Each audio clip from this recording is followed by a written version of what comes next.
CBN Universidade, um programa dos alunos e profissionais de comunicação da Universidade Estadual da Paraíba.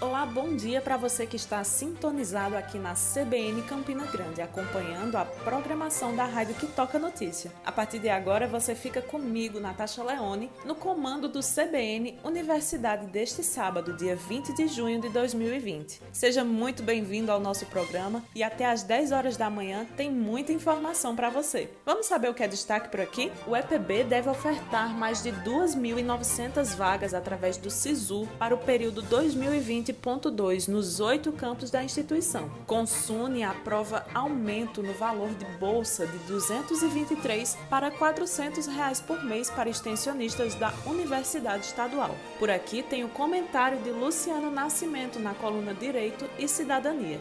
Na coluna de hoje, o aborto. Aqui na cidade, a recomendação é para não se fazer fogueira nem soltar fogos de artifício. A gente traz os detalhes da proibição e algumas orientações de saúde daqui a pouco. Também vamos falar sobre dengue, Zika vírus e chikungunya e os resultados do projeto Zika Mob da UEPB, que trabalha a educação para reduzir os números das doenças causadas pelo mosquito Aedes. O professor Edson Tavares vem com dicas no quadro Português Sem Segredos. No quadro de hoje, traremos um balaio de palavras e expressões que costumam deixar em dúvida os falantes e escritores da língua portuguesa. Projeto Ambulatório Virtual da UEPB segue firme no atendimento psicológico para profissionais da saúde que estão na linha de frente da Covid-19. A gente traz um balanço das ações e ainda os detalhes de uma cartilha que mostra como conhecer sintomas da ansiedade e o que fazer para combater esse problema, que está mais evidente durante o distanciamento social. Fica sintonizado aqui com a gente que o CBN Universidade está apenas começando.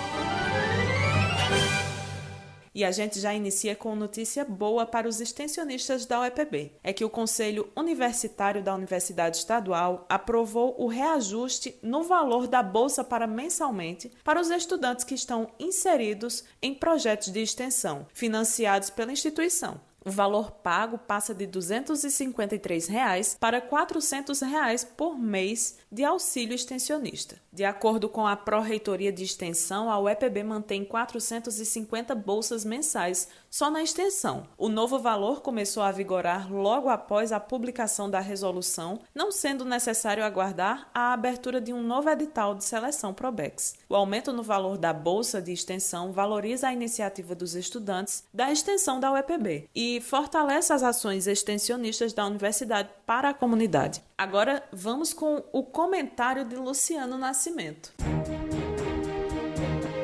Direito e Cidadania.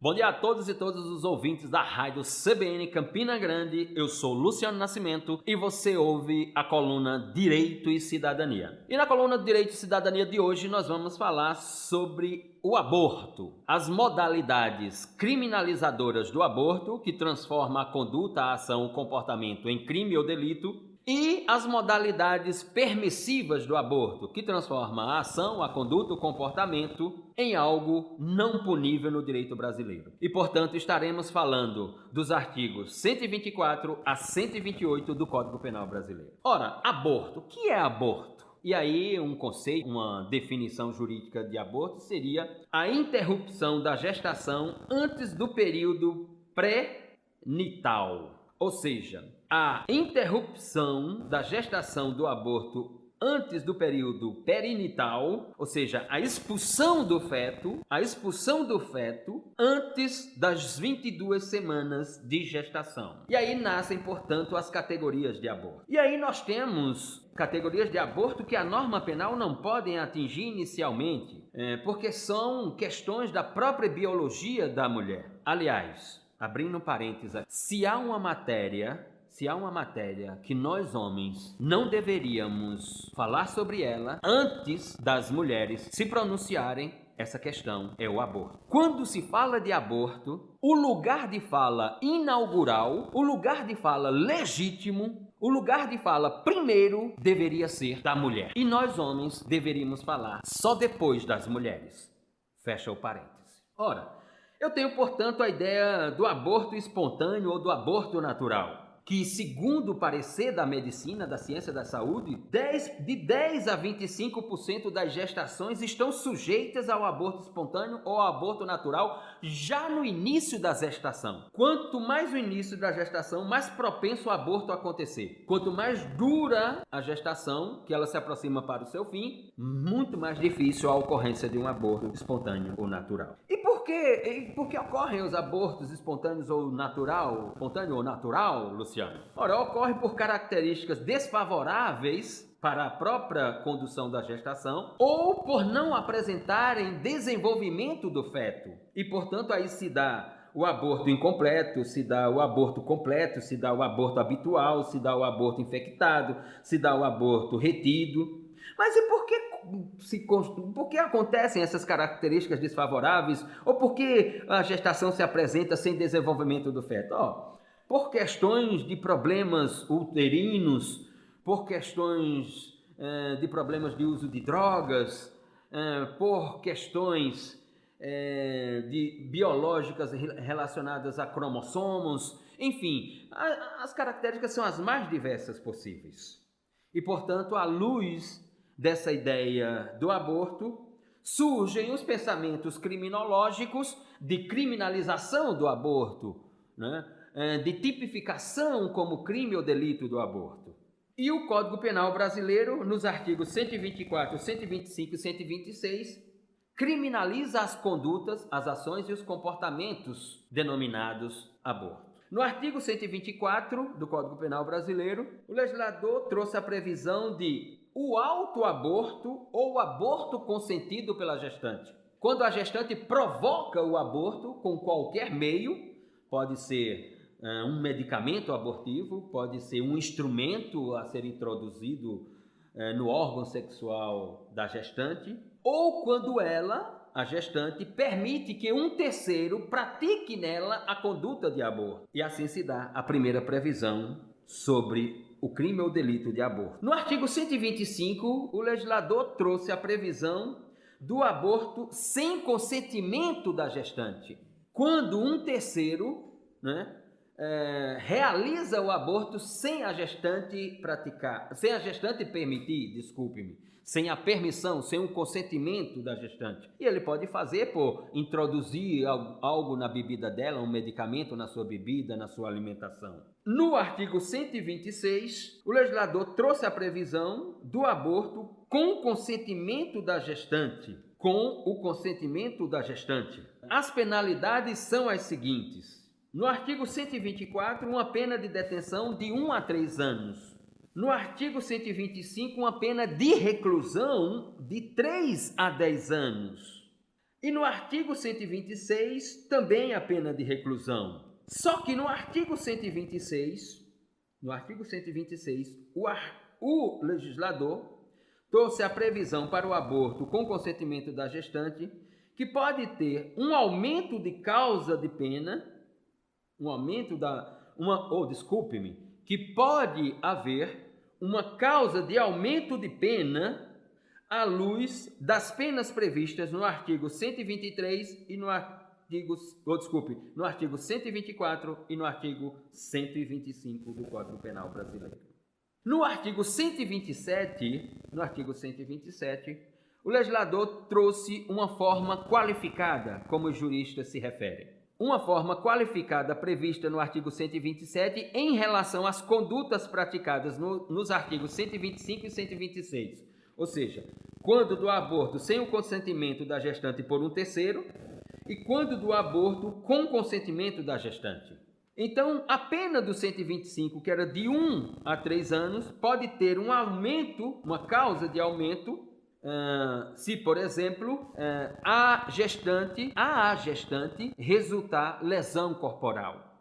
Então, o que era de 1 a 3 anos de detenção ou o que era de 3 a 10 anos de reclusão sofrerá um aumento de pena de 1/3 do quanto mínimo ou máximo da pena prevista. E se o resultado for morte da gestante, então a pena respectiva, seja do 125 ou do 126, será aplicada em dobro àquele terceiro que praticou o aborto na gestante sem o consentimento. No artigo 128, finalmente, o legislador construiu um processo de descriminalização do tipo do crime injusto ou delito esculpido pela conduta praticada. E o legislador, normativamente, conseguiu prever 2 categorias de aborto, que são legais no direito brasileiro. O aborto necessário, aquele aborto quando a gestação coloca em risco a vida da gestante, e aí, portanto, o médico tem que realizar o aborto e ele não será penalizado por isso, não será criminalizado por isso, não será responsabilizado criminalmente por isso, porque o aborto é necessário. Ou se realiza o aborto ou a gestante morre. E o médico, portanto, tem que fazê-lo. Ou quando a gestação é resultado de uma violação sexual. E aí a gestante, obviamente, vai precisar de uma autorização do Estado para realizar o aborto. Ela vai precisar de um documento jurídico emitido pelo Poder Judiciário como representante do Estado para a realização do aborto, porque ela decide que não quer ter aquela gestação por ser fruto de uma violação sexual, por ser fruto de uma conduta de estupro. E aí, portanto, o artigo 128 lhe ampara. Mas o Supremo Tribunal Federal, julgando a arguição de descumprimento de preceito fundamental, conhecida como ADPF número 54, também acrescentou uma terceira categoria de aborto permitido, aquela do aborto de anencéfalos, ou seja, de fetos com má formação cerebral, com uma deficiência no desenvolvimento cerebral. Ou seja, o Supremo Tribunal Federal concedeu autorização para a efetividade do direito de escolha pela gestante de conduzir a gestação, porque tem um laudo médico dizendo que o feto tem problemas no desenvolvimento cerebral e que, portanto, ao nascer, poderá ser um ser humano com deficiência mental ou com má formação cerebral.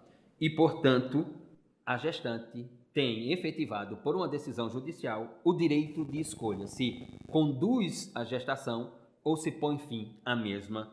Mas, para isso, é necessário um laudo médico para que haja, portanto, o aborto de anencéfalos. Mas, recentemente, o Supremo Tribunal Federal, em 2016, pela primeira turma do Supremo Tribunal Federal, composta pela ministra Rosa Weber, o ministro Luiz Roberto Barroso, Marco Aurélio de Mello, Edson Fachin, a primeira turma decidiu que também é legal uma 4ª permissão, em um caso que ficou conhecido como o caso de uma gestação até os 90 dias. Lembre-se do início da nossa fala. A permissão de um aborto, nós temos aborto natural e quando ele ocorre até a 22ª semana. Ou nós temos abortos legais do ponto de vista normativo do Código Penal, no artigo 128, quando é um aborto necessário, e aí pode ser a qualquer tempo, quando a gestação coloca em risco a vida da gestante. Ou quando ele é resultado de uma violação sexual, e aí o aborto tem que acontecer. A Suprema Corte, a primeira turma da Suprema Corte, em 2016, tomou a decisão que pode-se abortar até os 90 dias quando nós temos um caso que pode se chamar de córtex cerebral, quando há um problema de ordem cerebral no feto. Mas isto foi autorizado para uma única pessoa até hoje. A primeira turma autorizou uma 4ª permissão legal de aborto para uma única pessoa. Essa é a categoria de aborto até os 90 dias, mas vale só para uma pessoa que judicializou a questão e requereu a decisão do Supremo Tribunal Federal, e a primeira turma assim acompanhou e autorizou o pedido, efetivou o pedido. Portanto, não vale para todas as pessoas, mas para uma única pessoa, esta que está nos autos do processo. Então nós temos 4 formas legais de aborto no direito brasileiro: aborto necessário, aborto por violação sexual, aborto de anencéfalos e aborto até os 90 dias, mas este unicamente para uma pessoa. Obrigada, Luciano, e até o próximo sábado. Depois do intervalo, nosso assunto é as vagas para o EPB através do SISU para o período 2020.2. Também falamos da proibição das fogueiras e fogos de artifício aqui na cidade. E ainda nesse programa conversamos sobre ansiedade e isolamento social. Fica sintonizado aqui na 103.5 que o CBN Universidade volta rapidinho. CBN Universidade, na CBN Campina Grande. Voltamos com o CBN Universidade deste sábado, já com informação sobre a adesão da UEPB ao Sistema de Seleção Unificada. A medida foi aprovada na reunião do Conselho de Ensino, Pesquisa e Extensão da instituição e, a partir dela, a universidade deve ofertar 2.929 vagas para o período 2020.2. As vagas nos cursos de graduação dos 8 campos da UEPB serão preenchidas com as notas do Enem de 2019. É exigido pontuação mínima de 400 pontos na redação e ainda que o candidato tenha obtido pelo menos 400 pontos como média no Exame Nacional do Ensino Médio. A Pró-Reitoria de Graduação deve lançar edital próprio com as informações de datas e outros procedimentos necessários para a matrícula dos novos convocados.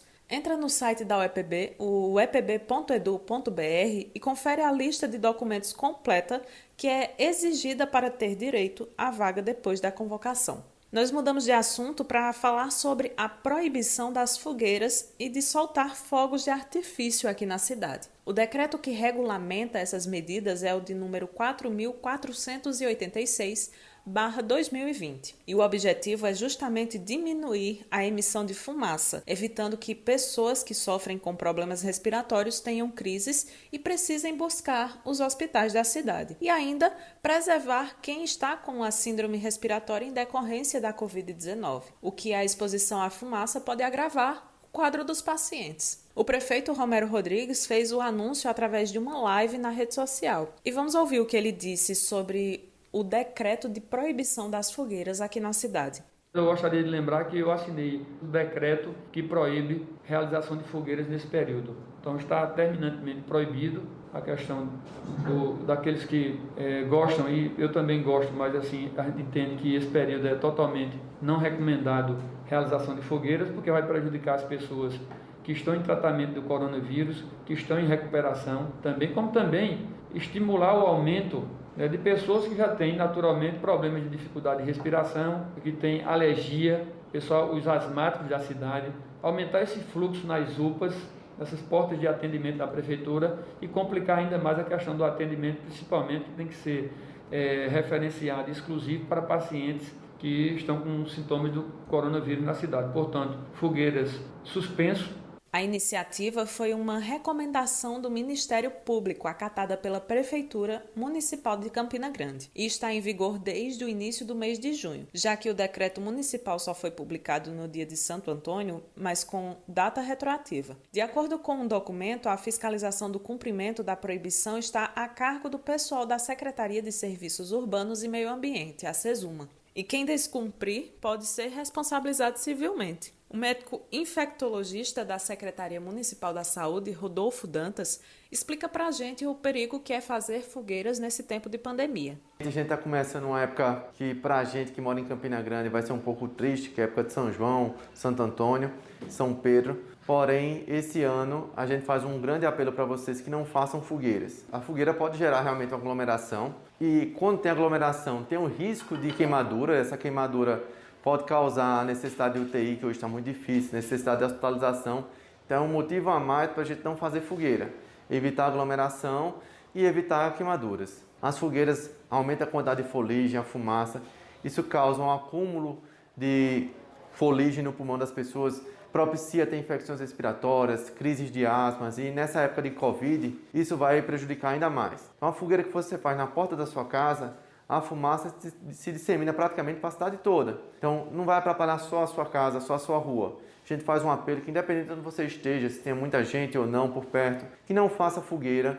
Tente colaborar com as pessoas que estão com Covid e outros problemas respiratórios. Vamos deixar isso aí para ano que vem. Se Deus quiser, a gente vai ter um São João excelente ano que vem, sem nada disso, sem nenhuma limitação. Pois é, e sem falar que as fogueiras e os fogos de artifício aumentam os riscos de acidentes e queimaduras, em que as pessoas precisam também procurar atendimento hospitalar. E nós sabemos que esse período é tempo de ficar em casa e se cuidar para evitar contaminação do novo coronavírus. E nós que fazemos o CBN Universidade, pedimos que todos tenham consciência que esse ano é um ano diferente, que estamos atravessando um momento delicado de saúde pública. É tempo de pensar no coletivo. E sabemos que o sentimento junino é muito forte na gente. Então, se você quer celebrar o São João, faça algo pequeno dentro da sua casa com as pessoas que já estão juntas desde o início do distanciamento social. É tempo de festa, mas não de aglomerar. E fazer fogueira ou soltar fogos, nem pensar, viu? Fica atento e se você ver alguém insistindo nisso, deve denunciar ao pessoal da Sesuma, através do telefone 3310 6115. Agora é a hora das dicas de português com o professor Edson Tavares.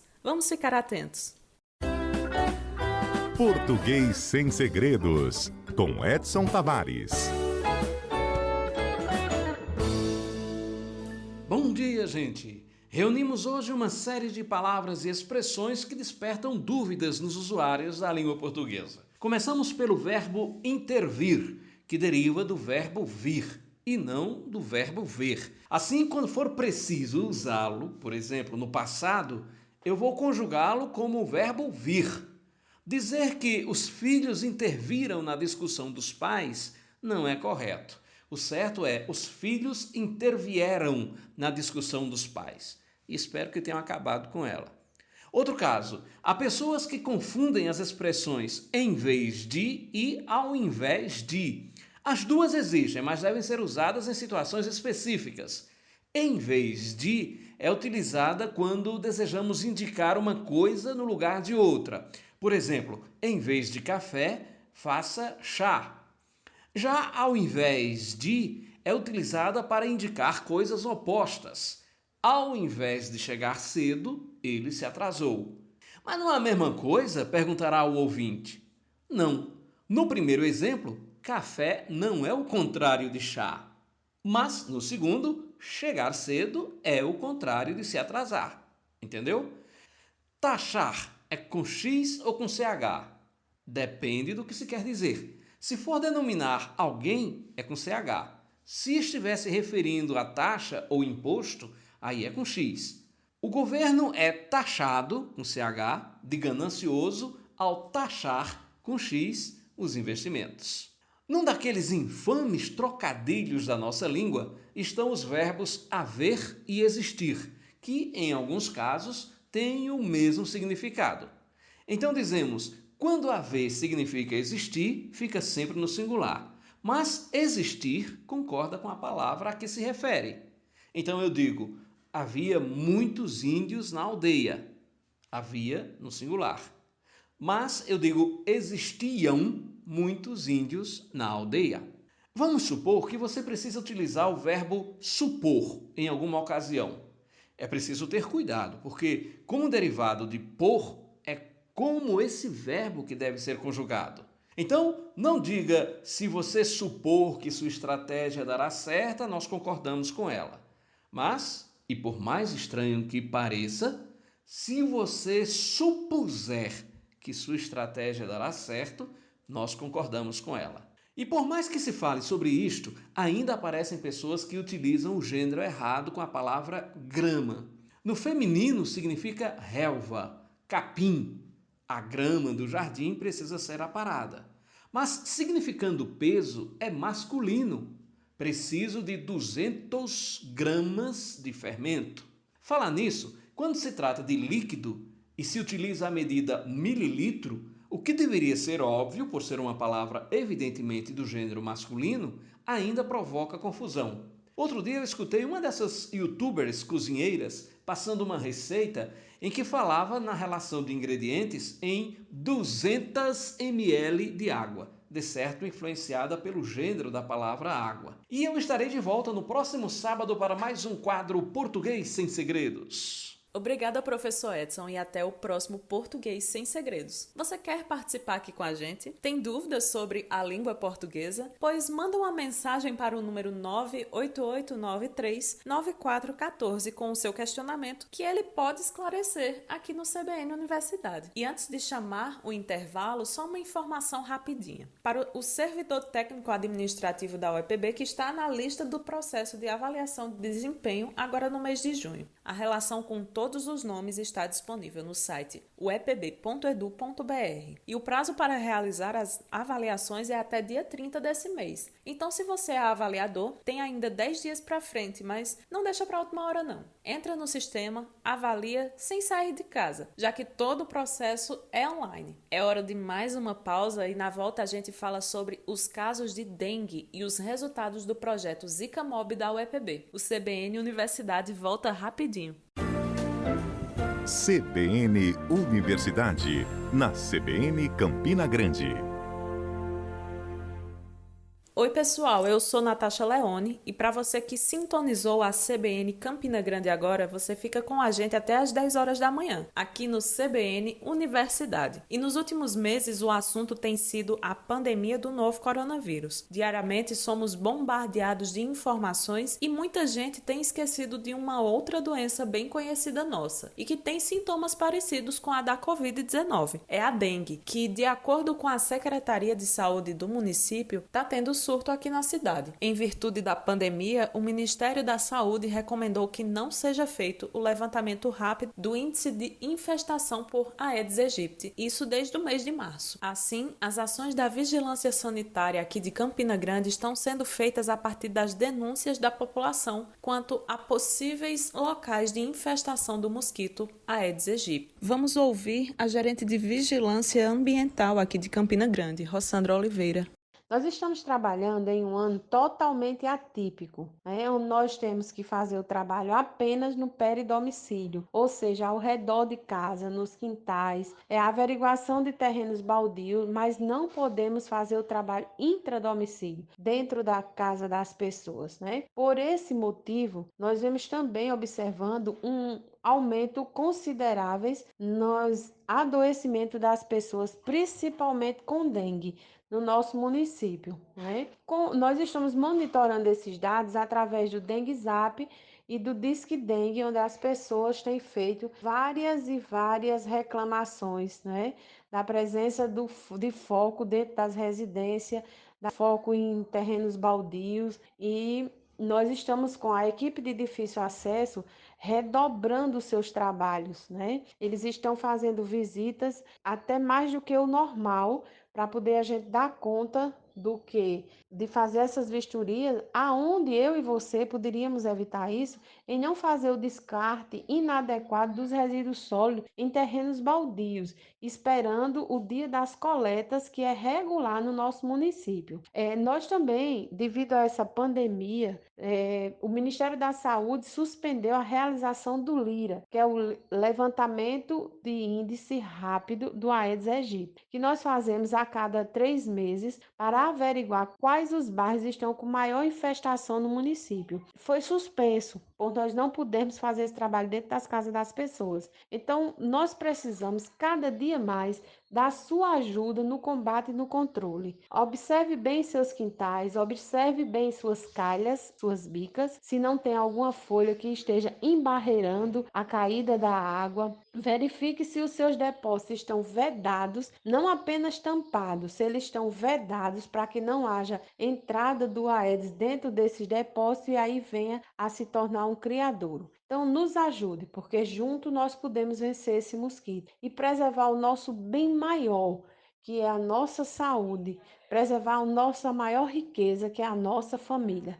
porque a dengue pode matar tanto quanto a Covid. O telefone do Dengue Zap é o 99884-9535. É preciso ficar atento nas nossas casas para não deixar espaço propício para a proliferação do mosquito. Estamos todos pensando no coronavírus, mas não podemos esquecer de todos os danos possíveis de uma infestação do Aedes. Então faça a sua parte, evite vasos com água acumulada, pneus que possam juntar água limpa, tampas e potinhos espalhados no quintal. Vamos ficar atentos. E se o vizinho estiver descuidado, é só acionar a vigilância ambiental através do número 998849535. E o projeto Zika Mob da Universidade Estadual da Paraíba encerrou as ações práticas. Foram desenvolvidas atividades pedagógicas com mais de 3.000 alunos de escolas em várias cidades do estado, abordando a conscientização da população no combate ao mosquito Aedes aegypti. Agora, a equipe está fazendo a catalogação dos resultados obtidos ao longo das pesquisas e atividades de campo. A coordenadora do projeto, a professora Silvana Santos, trouxe um pouco dos resultados e fez um alerta para todos nós.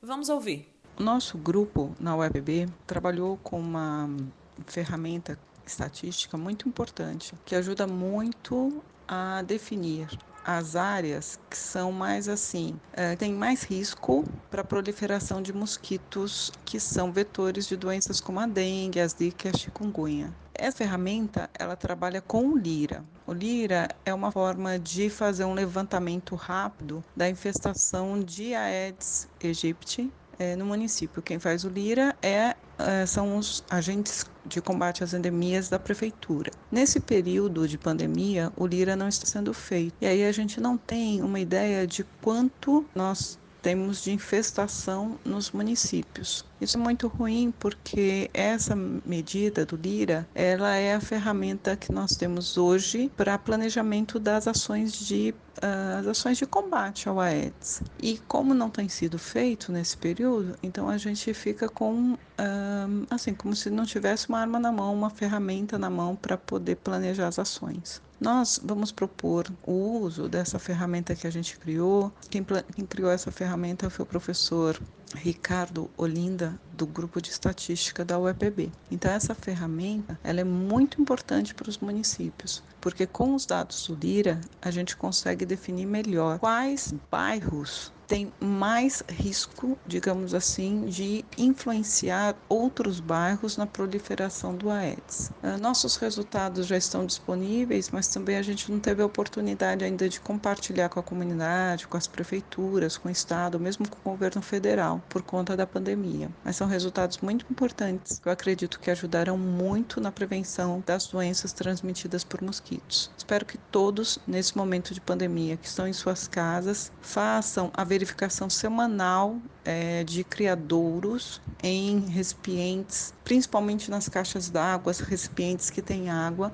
porque os mosquitos proliferam muito com as chuvas. E se houver a possibilidade também de telar as janelas, isso ajuda muito a evitar a proliferação da dengue. Reciclar os materiais também, dar os resíduos sólidos para os catadores se eles estiverem passando nas ruas e evitar qualquer tipo de recipiente que possa ser criador do mosquito no quintal. Essas ações, elas ajudam muito, são pequenas ações, mas que fazem a diferença nesse momento, já que as ações mesmo de combate à dengue, elas estão praticamente suspensas em virtude do combate ao novo coronavírus. Eu espero que todos façam a sua parte e que em breve tudo possa voltar à sua normalidade. Agora a gente fala de jogos. Afinal de contas, esse período em casa de distanciamento social fez muita gente aderir aos jogos, sejam eles de cartas, tabuleiro, eletrônicos ou online. E quando falamos nos eletrônicos, o Brasil é o terceiro país no mundo com o maior mercado de jogadores. E na UEPB tem um time que participa de campeonatos digitais desde 2017 e os treinamentos continuam durante a quarentena,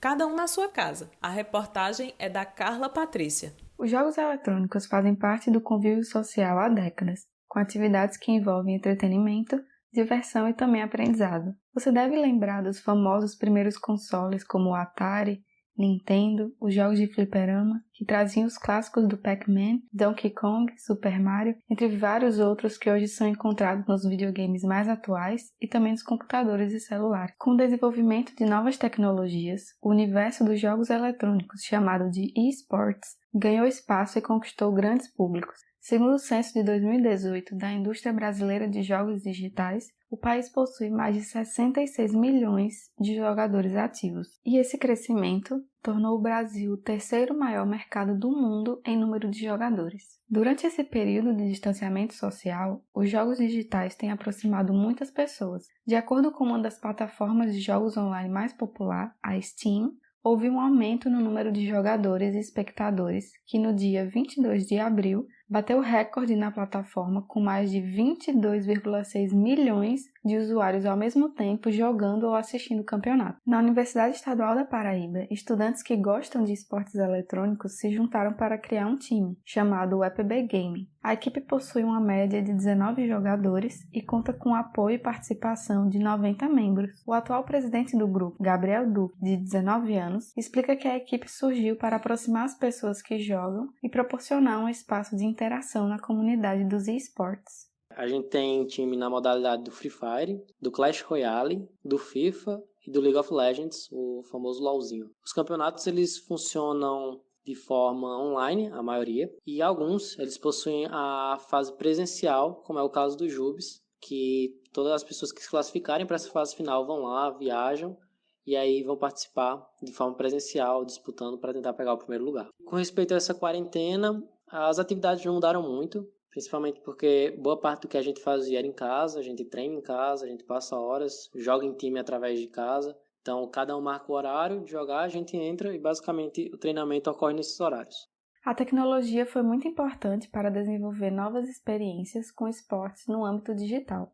O surgimento de grandes jogos complexos de estratégia como League of Legends, Counter-Strike, Free Fire e Dota transformaram a visibilidade dos esportes, que proporcionam campeonatos com estádios lotados, e fizeram com que as pessoas que gostam desses games possam também competir e se tornar jogadores profissionais. Eduardo Antônio, de 22 anos, um dos jogadores que formou o primeiro time oficial da UEPB, conta que o grupo fez com que a sua vontade de jogar se tornasse uma carreira. O que me motivou basicamente foi a vontade que eu sempre tive desde criança de trabalhar, de ser uma pessoa que joga não só por diversão, mas como um motivo meio que até um pouco profissional e tal. Então, sempre foi uma coisa que me motivou porque eu sempre tive vontade de fazer isso. A gente participou de alguns campeonatos online, também participamos da etapa final dos Jogos Universitários Brasileiros ano passado, que foi a etapa presencial lá na Bahia, né? Foi uma experiência muito boa pra gente, porque como a gente nunca tinha jogado presencialmente, né? A gente só tinha jogado online e a gente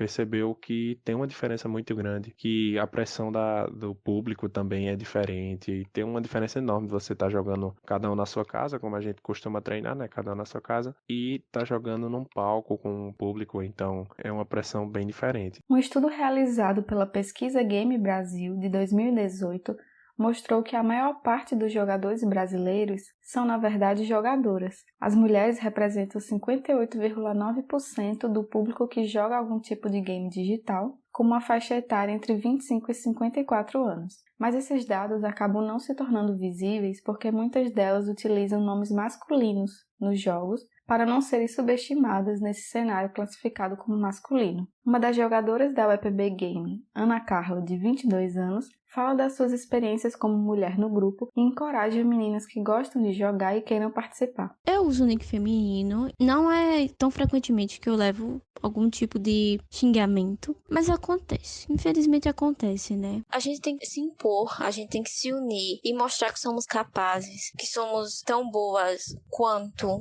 ou até melhor.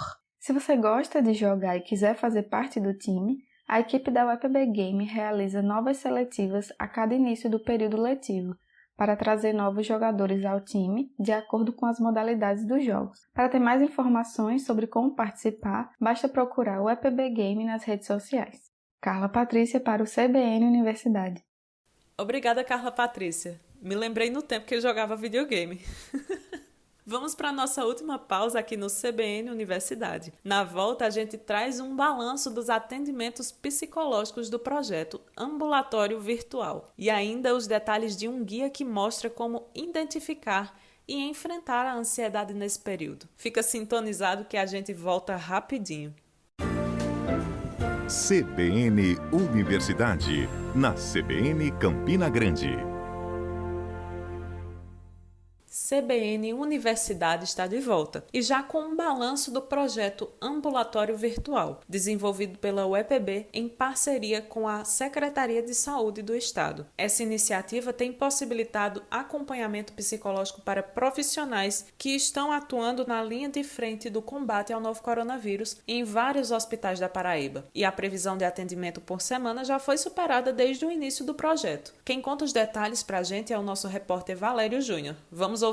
A pressão que o ambiente hospitalar impõe na vida dos profissionais de saúde que estão na linha de frente no combate ao coronavírus pode causar um grande abalo psicológico. Desde a criação do projeto Ambulatório Virtual, que é uma parceria da UEPB com a Secretaria de Estado de Saúde, a capacidade de 40 atendimentos semanais de suporte psicológico precisou ser ampliada devido à alta procura, que expõe a necessidade de apoio para essas pessoas. A professora do Departamento de Psicologia da UEPB, Josevane da Silva, explicou como funciona esse atendimento destinado aos profissionais de saúde e também as rodas de conversa, que são abertas para o público em geral. O projeto realiza 2 frentes de atendimento, que é o atendimento individual, onde o profissional que procura ajuda ele tem até 4 escutas online por um psicólogo individualmente e também através de rodas de conversa online, de suporte. No sistema de plantão, acontece 2 vezes na semana, na quarta-feira às 15 horas e todas as quintas-feiras à noite às 20 horas. Tem um psicólogo lá para, enquanto grupo virtual, também discutir demandas que surgirem naquele momento. Os atendimentos individuais se destinam aos profissionais de saúde do Estado que necessite, e as rodas de conversa ela é aberta não só para profissionais, mas também para familiares desses profissionais e a população em geral que sentir necessidade de buscar essa ajuda. A professora também explica como é possível buscar esse atendimento. Para participar, basta ligar ou mandar uma mensagem de WhatsApp para o telefone, o número 991462469, e o setor de acolhimento vai receber sua mensagem e fazer o agendamento, ou, se for para participar da roda de conversa,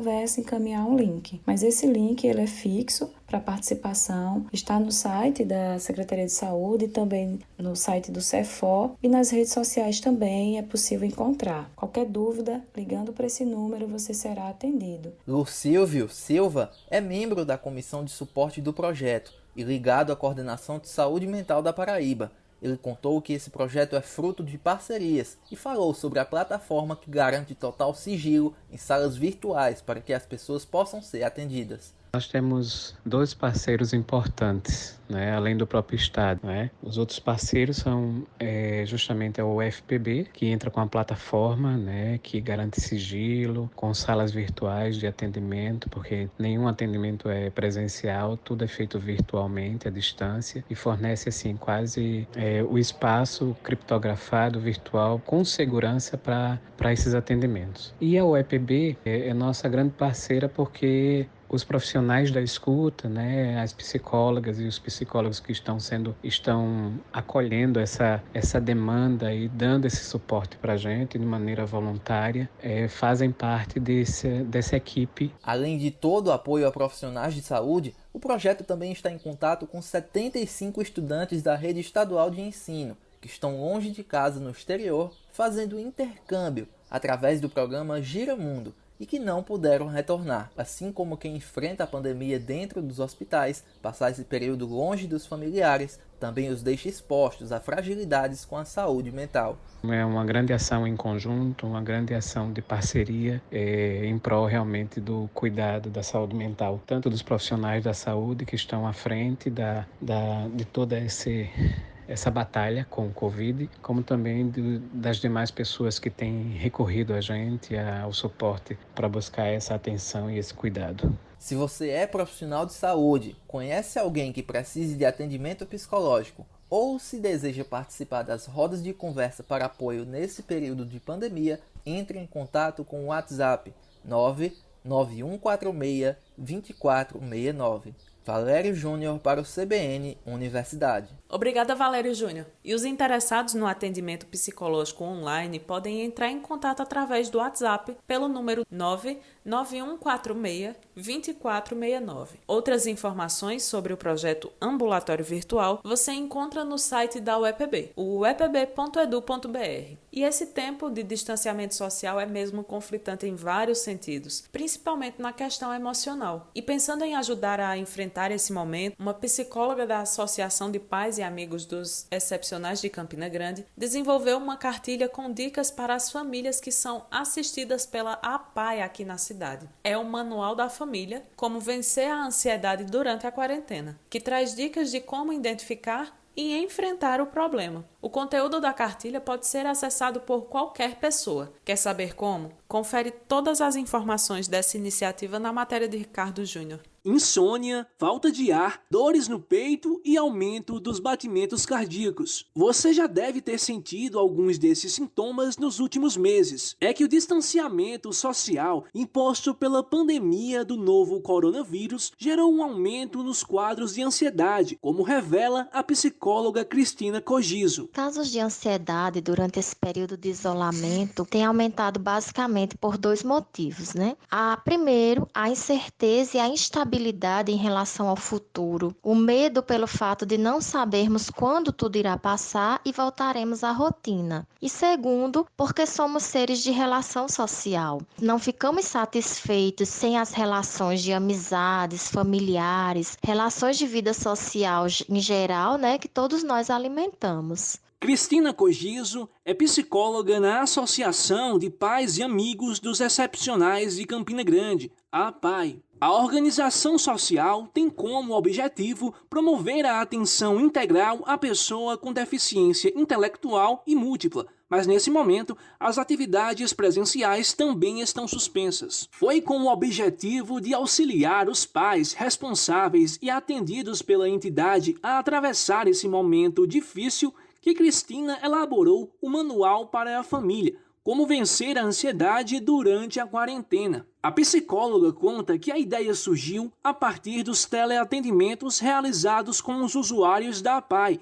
quando ela percebeu que muitas famílias estavam tendo dificuldades para lidar com as mudanças profundas na rotina por conta da pandemia. Ela é importante porque pode servir como um direcionamento para que as pessoas que estão muito angustiadas com este momento, elas possam se reestruturar sua rotina, realizar atividades e não ficarem ociosas o dia inteiro. Colocar um pouco do que conhecemos ou sabemos a serviço do outro que precisa. Ajudar um pouco a quem não sabe por onde começar a se sentir melhor, né? Com um material simples, acessível a todos e fácil, possível de ser colocado em prática.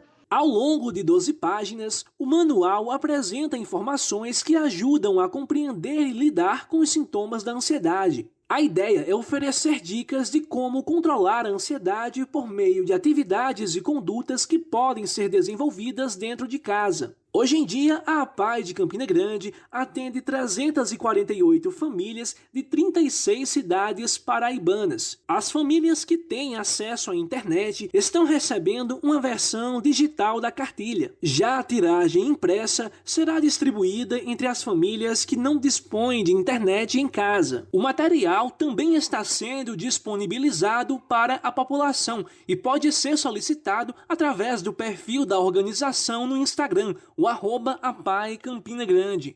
A iniciativa da APAE destaca a importância de cuidar da saúde mental em tempos de distanciamento social. E mais do que isso, prova que a união, a solidariedade e a informação partilhada são os melhores remédios para vencer a ansiedade.